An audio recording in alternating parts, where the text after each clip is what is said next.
주님의 이름으로 사랑하고 축복합니다. 오늘 함께 읽은 예레미야의 본문을 통해서 하나님이 불러 사용하시는 사람, 특별히 소명자, 사명자라고도 하고요, 사역자라고도 하는데 이 사명자가 겪는 것을 한번 살펴볼 수가 있게 됩니다.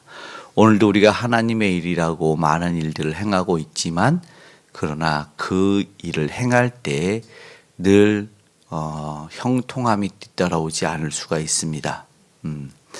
특별히 사명자의 길이 세상적 눈으로 바라볼 때 고단과 그리고 힘든 그런 연속의 그런 길일 수도 있는데 오늘 하나님이 불러 사용하는 되게 특별하고 위대한 예레미야임에도 불구하고 오늘 그 모습을 볼 때 18절은 하나님께서 그리고 예레미야 선지자 스스로가 느끼기에는 어떠한 상황이었는지를 먼저 보게 될 때 주의 일을 하고 보이셨다라고 이야기를 먼저 18절에 언급을 하고 있습니다. 이건 굉장히 중요하죠.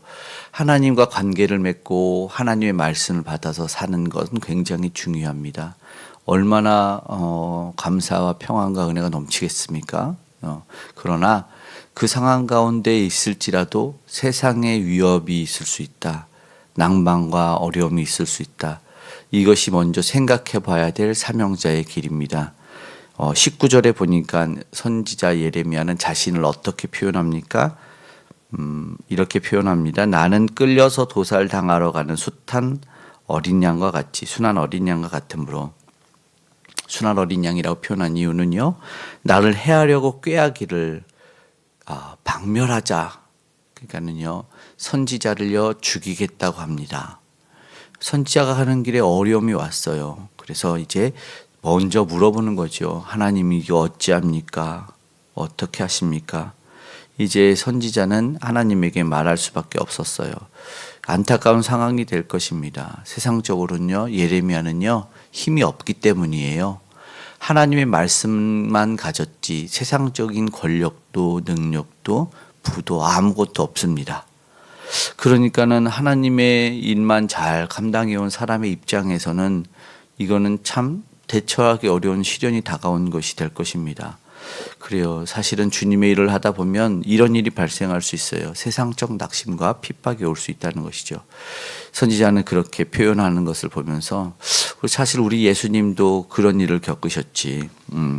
순한 어린 양과 같이. 그러나 우리는 그 결과를 알고 있어요. 오늘 선지자도 사실은 얼마나 고통스러웠을까. 예수님도 얼마나 고통스러웠을까. 그러나 중요한 건 하나님은 다 알고 계셨다. 설마 하나님의 말씀을 그 입에 넣어주고 하나님의 일을 그의 삶에 부어주셨는데 하나님이 나몰라라 내던져주시겠습니까? 그렇지 않았다는 것이죠. 그러나 보기에는 암담할 수밖에 없어요. 그래서 하나님은 그의 소리를 들었는데 그는 하나님의 공의로 호소하죠. 20절에 공의로 판단하시며 사람의 마음을 감찰하시는 만군의 여호와여. 20절의 중간에 뭐라고 말합니까? 나의 원통함을 주께 아뢰었사오니. 너무 원통한 거예요. 주님의 일만 감당했는데 그래서 호소합니다. 우리도 살다 보면 억울한 일이 많아요. 주님 일 열심히 감당하는데 억울해요. 바로 그러한 모습 같습니다. 21절에는 말씀하는데요.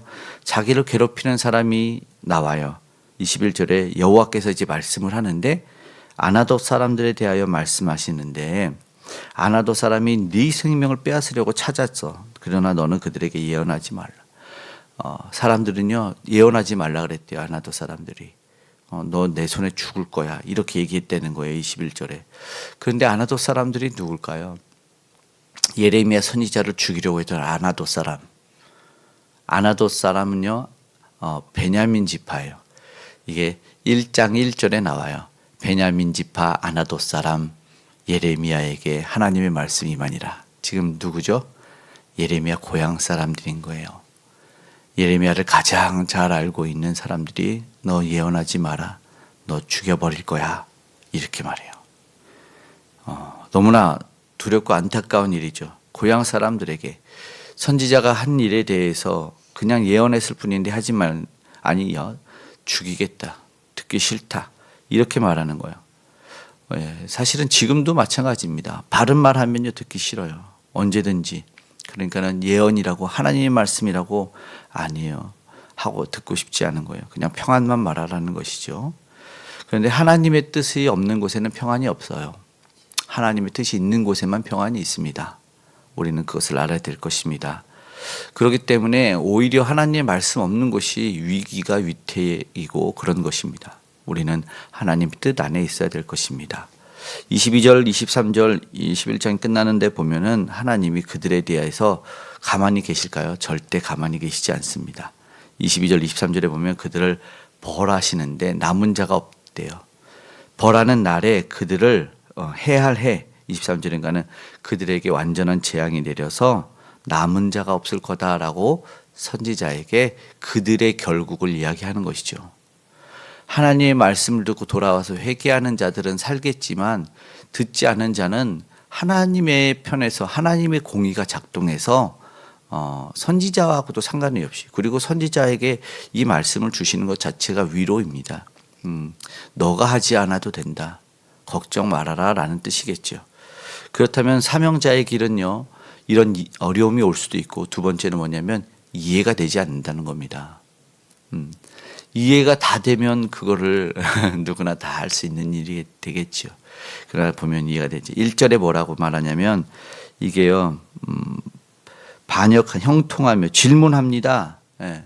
이게 이제 하박국 선지자가 있는데요. 우리가 잘 아는 하박국 선지자가 처음에 이런 비슷한 질문을 합니다. 하나님 왜 악인은 형통하고 의인은 고난을 받아야 됩니까? 따지듯이 얘기하는데 선지자도 하나님 내가 질문을 좀 하겠습니다.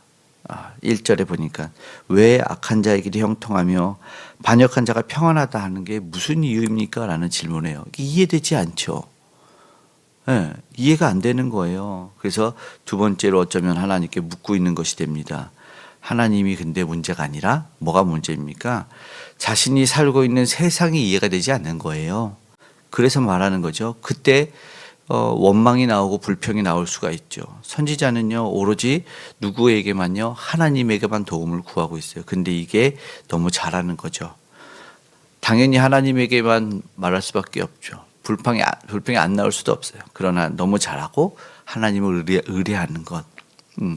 그리고 하박국 선지자에게도 결국 하나님이 보여주셨었고 하박국 선지자는 정말 하나님으로 말미암아 이제 찬양하는 것으로 끝이 나는데 이제 선지자도 너무나 잘해요. 그렇게 이야기하고 의뢰할 수밖에 없어. 2절과 3절에도 말하는 것이 뭐냐면 죽일 날을 위해 그들을 구별하라고 합니다. 그러니까 그들이 뭐예요? 하나님의 주권 아래 있어요. 2절과 3절에 보니까 하나님이 다 알고 계시다는 거죠. 하나님이 그들에게서 멀어졌고 그들이 하나님을 떠났으니 이제 하나님에게 또 심판을 간청하는 거예요. 하나님이 심판을. 그러면 결국은 선지자가 잘하고 하나님 알려주시는 건 뭐냐면 내가 하지 않는 거예요. 심판과 모든 주권이 하나님에게 있기 때문에 하나님에게 내어 맡기는 거예요. 그러면 하나님이 반드시 갚아주실 겁니다. 그리고 그 이유에 대해서 설명할 겁니다. 왜 지금 네 눈에는 악인이 형통해 보이는지 그리고 지금 왜 남은 힘든 것 같은지 하나님 알려주시죠. 그리고 중요한 사명자의 길 세 번째 뭐냐면 아직 끝나지 않았다는 겁니다. 네, 아직 끝나지 않았어요. 4절에서 이제 끝에까지 보니까 그렇게 되는 게 뭐냐면 선지자는요 언제까지 이 땅이 슬퍼하며 그냥 빨리 끝나길 바라는 거예요. 이렇게 언제까지. 그러나 중요한 것은요 그들이 완악하면서 돌아와야 되겠죠. 회개할 때까지 끝나는 거예요. 네. 회개가 결국 안 되면 하나님 어쩔 수 없이 이 공의의 심판을 드시지만 그러나 5절에 보니까 이렇게 말하는 게 만일 내가 보행자와 함께 달려도 피곤하면 어찌 능히 말과 경주하겠느냐. 이게 무슨 말입니까? 아직 너 싸움이 끝나지 않았다라는 거예요. 내가 평안한 땅에서 무사하려니와 요단물이 넘칠 때는 어찌하겠느냐. 무슨 말이냐면 아직 안 끝났다. 더 큰 일이 있을 수 있다. 예? 물이 넘치면 어떻게 할 건데 너 달려가야 되지 않겠냐. 예, 이런 뜻이에요.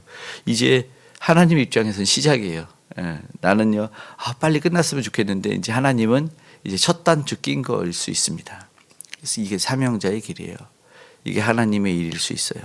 예, 이제 우리는 시작인 것 같습니다. 이제 우리는 열심히 더 달려나가야 할 때가 된 것 같아요. 중요한 것은 뭐예요? 하나님이 달려갈 힘과 능력을 주신다는 겁니다. 감당할 힘을 주시는 하나님이기 때문에 우리는 하나님을 오늘도 바라봐야 된다는 것입니다. 6절에 말하는 세상은요, 어떤 세상이라고요? 끝에 보니까 믿지 말랍니다. 왜요? 내 형제 아버지 집, 결국요 아나돗 지파 선지자의 고향 사람들이 괴롭혔어요. 그러니까 오늘 하나님이 내 형제들이, 내 가족이, 내 아비가 아버지 집이라도 너를 속인다. 그러니까 끝에 뭐예요? 너는 믿지 말지니라 라고 말합니다. 세상과 너무나 대치되는 것이 당장은 좋은 말 같고 옳은 말 같아 보이지만 그러나 어느 것이 옳은지 우리가 판단해야 합니다. 하나님의 말씀인지 하나님이 기뻐하시는 일인지 판단하지 못하면 결국은 안타까운 일이 발생이 되는 것이죠. 중요한 것은 어지러운 세상 가운데 하나님의 뜻이 무엇인지 분별하고 하나님이 내게 주신 사명이라면 잘 분별해서 하나님께 오늘도 은혜와 능력을 구해서 함께 달려나가기를, 그래서 그 길 반드시 승리자의 길, 하나님 부름받은 자의 삶이라는 것을 우리 저와 여러분이 꼭 보여주시기를 간절히 축복합니다. 아멘. 기도하겠습니다. 사랑의 아버지 하나님, 고마고 감사합니다. 주께 아버지 하나님 말씀을 받고 주께 아버지 사명받아 나아가는 그 길이 때로는 아버지 이해되지 않고 어렵고 아버지 당장은 아버지 하나님 감당할 수 없을 것 같이 아버지 그렇게 힘들고 고달한 길이지만 주님 오늘도 우리 함께 하시고 그 손 꼭 잡아주심으로 말미암아 능히 감당할 수 있도록 도와주시옵소서. 반드시 승리하여 승전가를 부르게 주님 도와주시기를 원합니다.